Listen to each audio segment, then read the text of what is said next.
HaKadosh Baruch Hu, Ratza HaKadosh Baruch Hu, Zakei Fes Yisrael,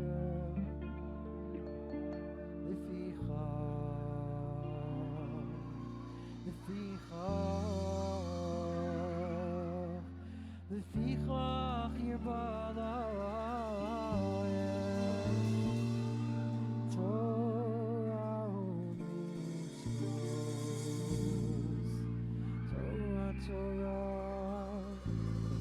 Torah mitzvos,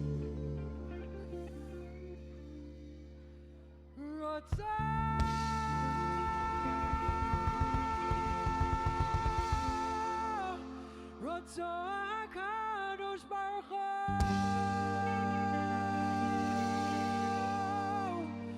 Ratza HaKadosh Baruch Hu, Zakei Fes Yisrael,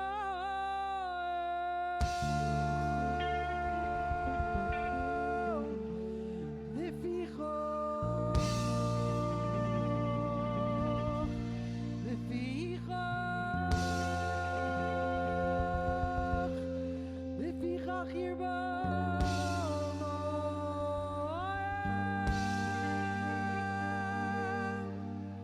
Torah u'mitzvos, Torah u'mitzvos,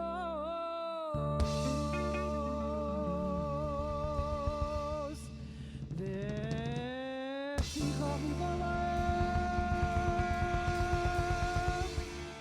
Torah u'mitzvos,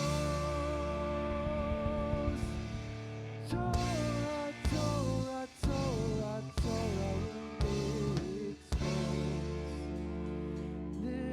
Lefichach Yerbalayim, Torah u'mitzvos, Torah, Torah, Torah, Torah u'mitzvos, שנאמר Hashem chafetz u'matziko yagdio Torah v'yadir, Hashem chafetz u'matziko yagdio Torah v'yadir. Oh, Hashem chafetz u'matziko yagdio Torah v'yadir, Hashem chafetz u'matziko yagdio Torah v'yadir.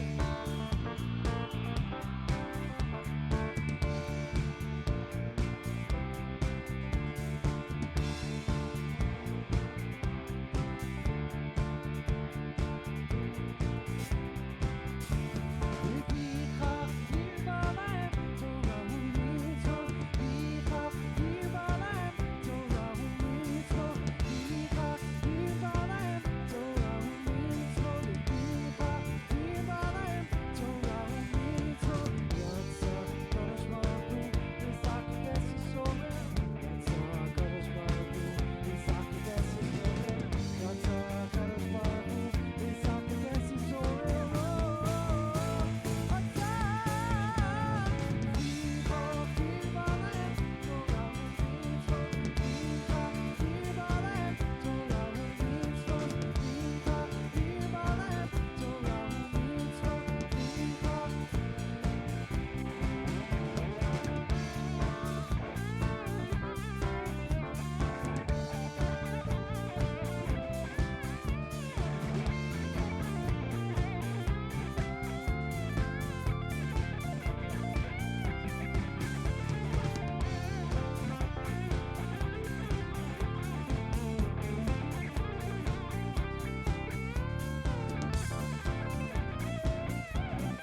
join me on the stage.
Es Yerushalayim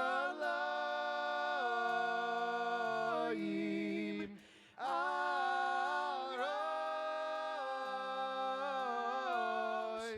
Simchasi Simchasi Im Lo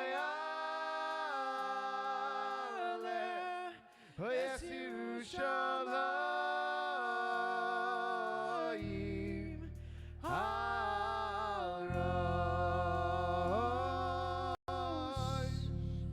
Simchasi.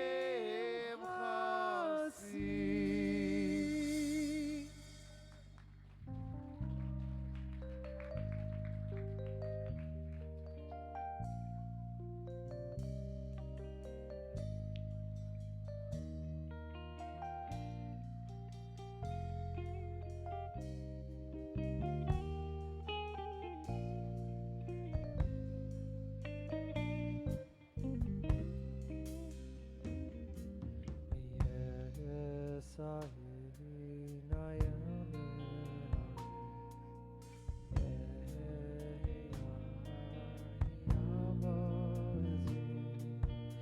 Dr. Ader, Mitch Ader, please join us. Dr. Ader, Mr. Ader, please join us on the stage.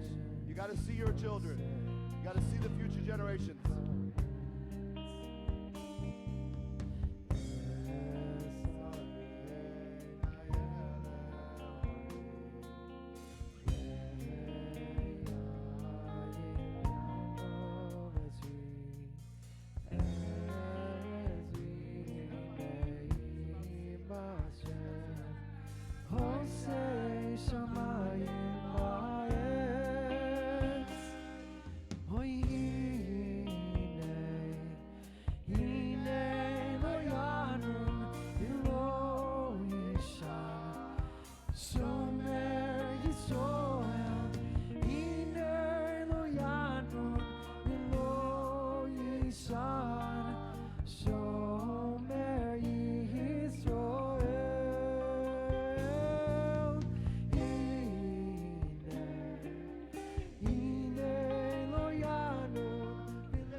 Hashem Hoseh Shamayim V'Areh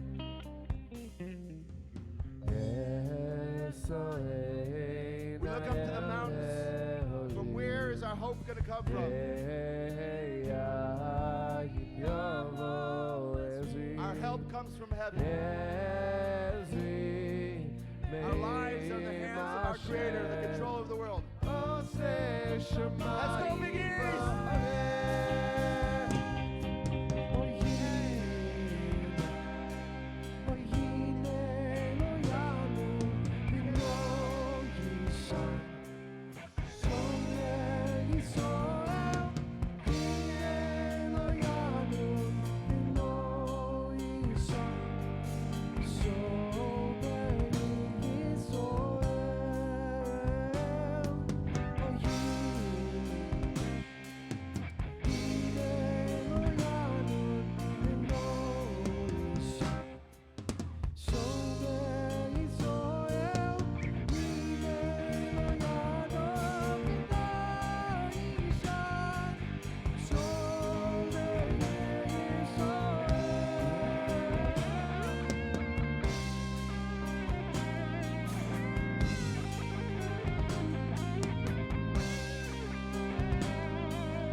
Hashem. Listen to our voices.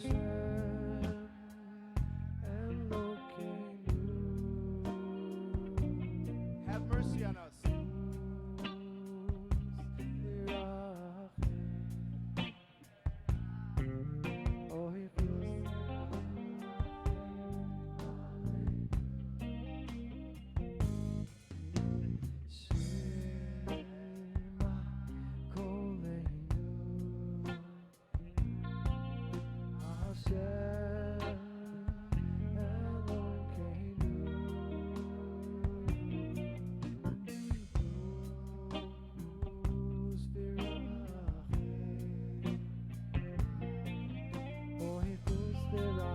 Central East. Hashem shall listen to our prayers. Gabriela, Chana, Basdemora, Shoshana, Or Shalema. Let us pray together, Central East.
Life of awesome. Saul Blinkov taught us what it means to strive and to yearn and to be determined to live a life not of good, not of great, but of awesome. This is all about you. Each and every one of you. Each and every one of you is going to make an awesome contribution to the Jewish people. Do you know how I know this? I know this because this Shabbos was powered by people who were just like you. Shoshana, Shosh, and Ben, and Avior, and Mali, and Debbie, and Noah Ziv, and Rabbi Tenenbaum wouldn't be here if it wouldn't be for NCSY, and Sarit, and Yoshi, and Ethan, and Adam, and Daniel, and so many more. They were teens just like you. And we believe in you, and we know that you are going to make a great contribution to the Jewish people. And one of those people who years ago was like you right here in the audience is today ahead of an amazing school in Cleveland. And they have an amazing, she and her husband, NCSYers and NCSY Shidduch. And she is shaping and molding and changing lives by the dozens every single year. And it is a great honor to have Rachi Berkowitz speak to us at Havdallah.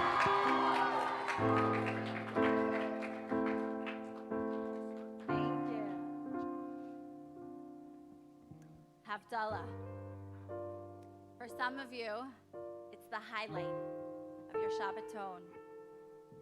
For others, this may be your first NCSY style Havdallah. And yet for others, this may be your very first Havdallah ever. What is Havdallah? What is the power of Havdallah? Havdallah means to separate, to make a distinction between Shabbos and the rest of the week. And we stand here in this moment, and we too get to make a distinction. Like Saul spoke about that mezuzah yesterday that we put on the doorposts because it symbolizes transition. Havdallah is a time of transition where we get to make a choice. As we walk out of Shabbos, are we going to leave the inspiration, the conversations, the connection, the questions, the answers behind and close the door? Or are we going to walk through that doorway and take it all with us? Havdallah is a time of choice. In Hebrew, the word for choice is bachar, bechira. The word for teenager is bachar, a bachar, a bachura. Because you, in this moment of your life, are making choices. Choices that will determine your future. In these short, formative years of your life, you will set a path, a trajectory for the rest of your life. I'm going to be very honest with you. When I was your age, I didn't make a lot of choices. My life was laid out before me. But I had parents who made choices before me.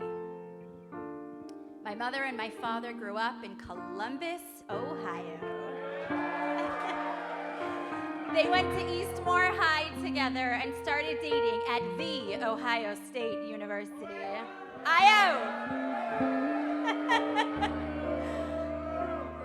My father was born to Arthur and Ethel Ireland, amazing, wonderful Christian parents.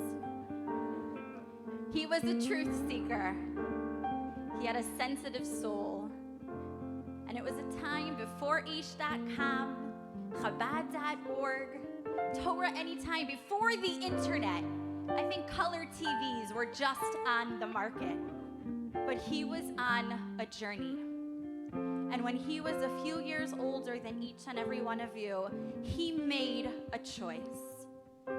The choice to become a Jew. And that one choice that one person made impacted generations. It impacted me and my siblings, my children, my nieces, my nephews, his grandchildren, his great-grandchildren, and every generation to come forever.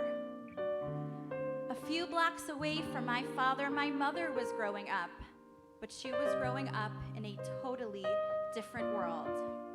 She didn't choose to become Jewish. She's a child of Holocaust survivors, born to Esther and Herschel Sluzer of blessed memory. They both survived the war. They had spouses and children. They went through the hell and the horrors of Bergen-Belsen and Auschwitz. They lost everything and everyone. And they too had to make a choice. And they chose to rebuild. They met each other at a DP camp in Germany, and they got married again. They had their first child, my Uncle Victor, and a couple years later moved to the United States, to Columbus, where my mother was born, and a few years later, my Uncle Jacob of blessed memory. My mother didn't have to choose to be Jewish, but she had another choice. When she was your age, she lost her father. She was 17 years old in high school, and he passed away from cancer. And she was left alone because her older brother was struggling with substance abuse, was in trouble with the law, and was barely home. Her younger brother had Down syndrome and diabetes, and she was his main caregiver because my grandmother wasn't well. She was agoraphobic, which means she was afraid of people. She would never, ever leave the house. My mother never heard happy birthday on her birthday. She never once heard her mother say, I love you. In a different way, my mother was like her parents in the fact that she too was a survivor. And she had a choice to make. And she chose not to be a victim of her circumstances. She had every excuse to be jaded and cynical. And she chose to be strong and to survive. And because of my mother's choice and my father's choice, I didn't have to make those tough choices. I was raised in a loving home, went to a beautiful school. I think the first hard choice I had to make was when I was a senior in high school. I always wanted to be a doctor. I was going to be an optometrist until 12th grade, when my Chumash teacher walked in and I saw her living and breathing and loving the Torah. And it ignited a passion within me. That's what I wanted to do for the rest of my life. And when I went to my year in Israel in seminary, I realized I had a choice to make. And I knew that I would probably be disappointing my parents. But I sent them a letter and I explained that I had to change my hopes and my dreams for my future. They wouldn't have the daughter who was the doctor. I wanted to be a teacher of Torah. My parents secretly were extraordinarily disappointed.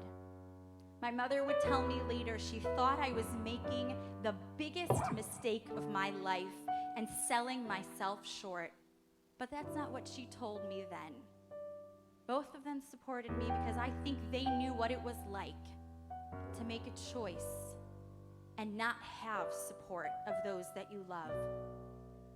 But it wasn't the only time in my life that somebody was afraid I was making the worst decision of my life. Only a few short years ago, I was told again, when I was making the hardest decision of my life, that it was going to be the biggest mistake I ever made. When I became that teacher, I felt like Saul did. I couldn't believe I was getting paid to do what I loved. I got a paycheck. Now, I didn't get to buy a sports car with my paycheck, but it didn't matter because I was teaching and loving Torah, and I was fulfilled until I wasn't. Until I heard growing frustration and discontentment from my students who were doing everything right. They loved being Jewish. They were coming from good homes. They were keeping everything they were supposed to keep, following all the rules, keeping Shabbos, keeping kosher, learning Torah. They were doing everything and feeling nothing. Rav Aaron Feldman said a number of years ago that we're raising generations of teens that are so observant but are not religious, which means that we're going through the motions, but there are no emotions. And I heard this from my students who wanted to feel a connection to their Judaism, who knew intellectually that it was right, that it was good, but there was no soul. And I wanted to help, but I didn't know how. I tried adding programs and more programs and learning, and I was putting Band-Aids, and I wasn't solving the problem. And a voice started to grow that said, you need to start a new school. But it wasn't the voice of my students, and it wasn't the voice of the parents that were calling me. It was my own voice. And I said, no, I can't start a school. Do you know who I am? I'm Rachi. You know what Rachi is? It's Rachel. You know what a Rachel is? It's a sheep. I'm a sheep. I'm passive. I follow the leader. I stick with my flock. I am not about to step outside of my comfort zone and ruffle feathers or do something independent. And I quieted that voice, but it only grew louder and louder.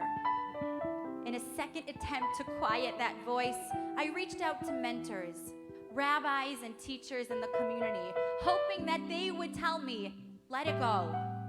You're wrong, you're crazy, don't do it. The problem was, every single person I went to said, you're right, it's a need, do it. But I knew in that moment, even though I had clarity, it wasn't enough. I was being told, you're stupid, you're crazy. Who do you think you are, you foolish little girl? Stay in your lane. I had clarity, but I also had fear.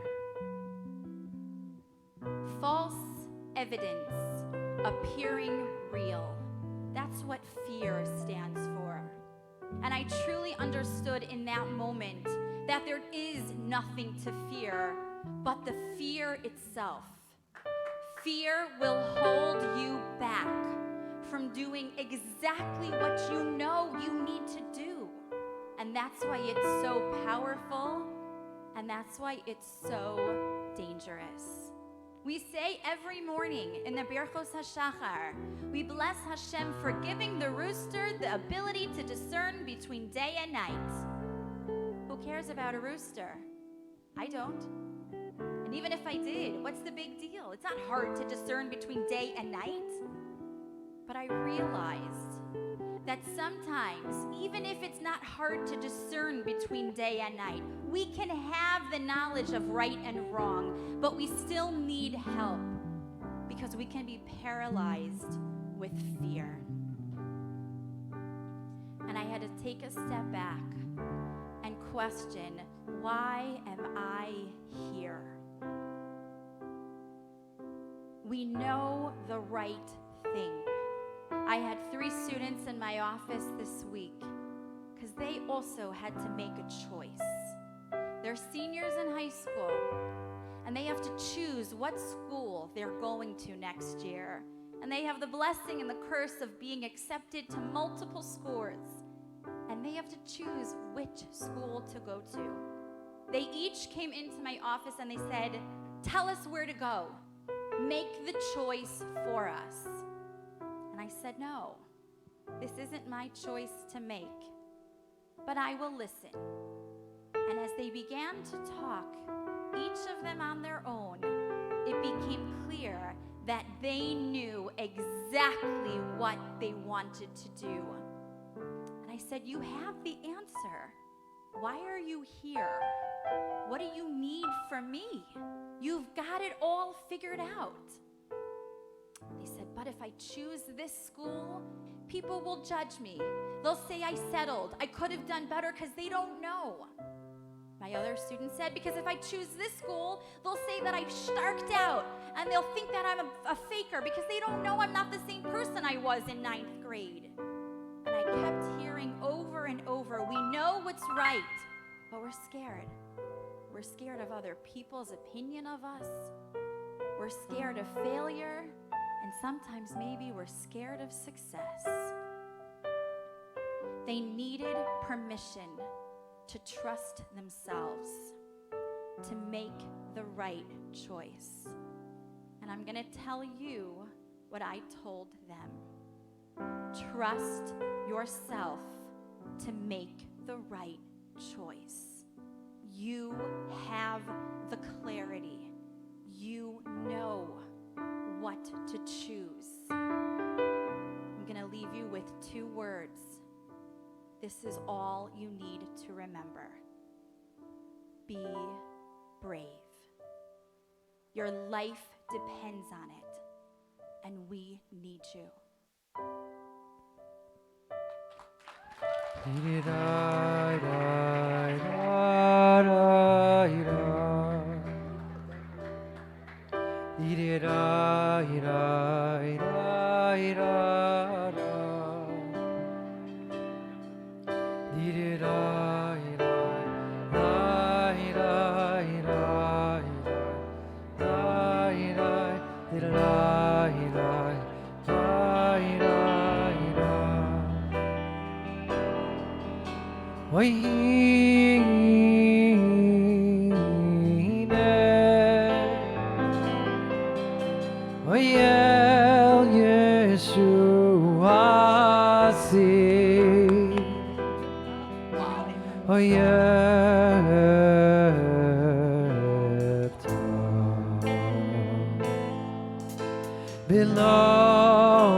V'sheim Adonai Ekra. Sabri Marnam Ramam Bosai Baruch Atah Adonai Eloheinu Melech Olam Borei Peri Hagafen Baruch Atah Adonai Eloheinu Melech Olam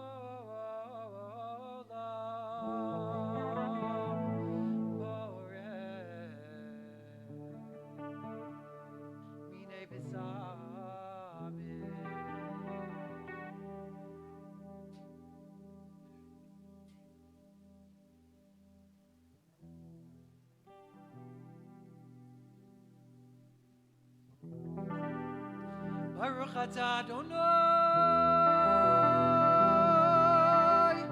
Eloheinu melech haolam borei miorei hael. Baruch Atah Adonai Eloheinu melech haolam Ben Kodesh Lechol Ben Or Lechoshech Ben Yisrael Li'avim Ben Yom HaShvi'i L'Sheishes Yemei HaMaseh Baruch Atah Adonai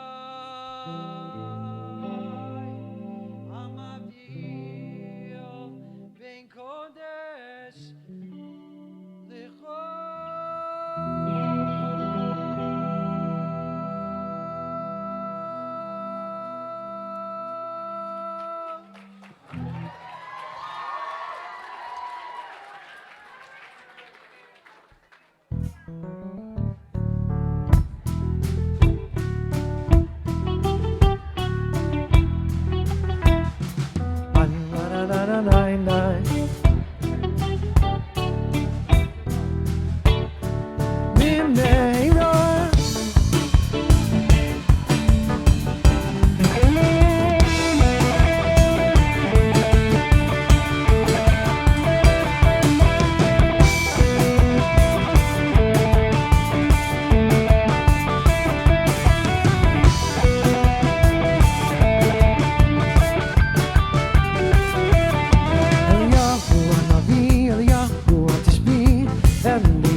Ziegler. Shmuel Ziegler. And for 23 years, Michael and Donna. He can play your wedding. They can play your wedding. Advisors, this is your band. This is your band for your wedding.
The fire now. Johnny get a haze, Johnny haze, Johnny get a laila, your laila below. Johnny get a haze, Johnny haze, Johnny get a kosher diabo. Johnny get a haze.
שמעתי שעושים פה מזימן בלעדיי, לפחד עושה זה יותר ממני.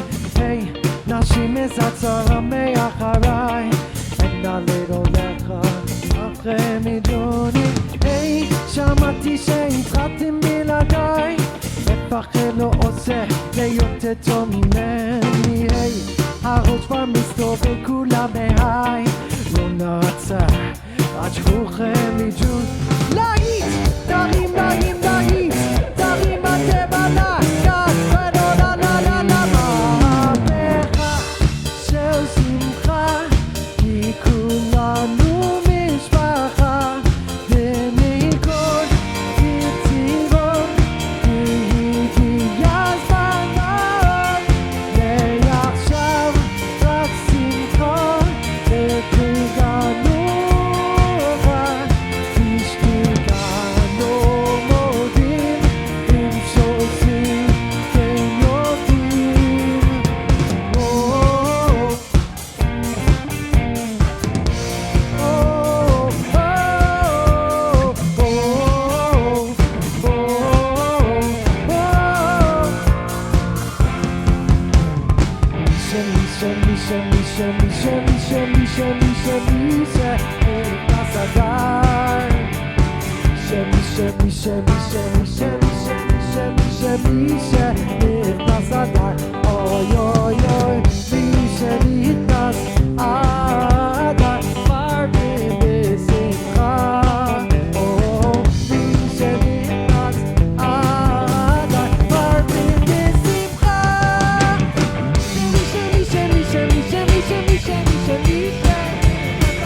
You smell like pigs, but that's not a problem. The bus is leaving in 15 minutes.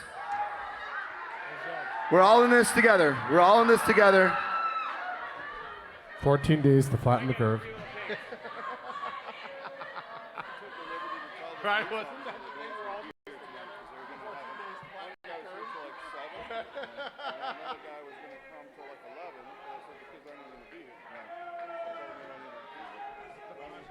Thank you. Okay. Thank you. You want me to leave my keys under your door in case somebody leaves the room or anything? Yeah, it's a good idea. That's a good idea. Thanks. New or new to here? New to here. out here, watch Very nice. Weird Thank Rider, you. watch the stories. Come with us. Who? Go to the thingamajig.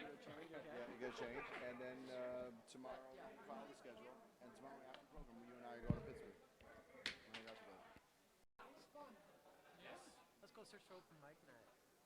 We'll see if it's Or just something to do. something to do. Something to do.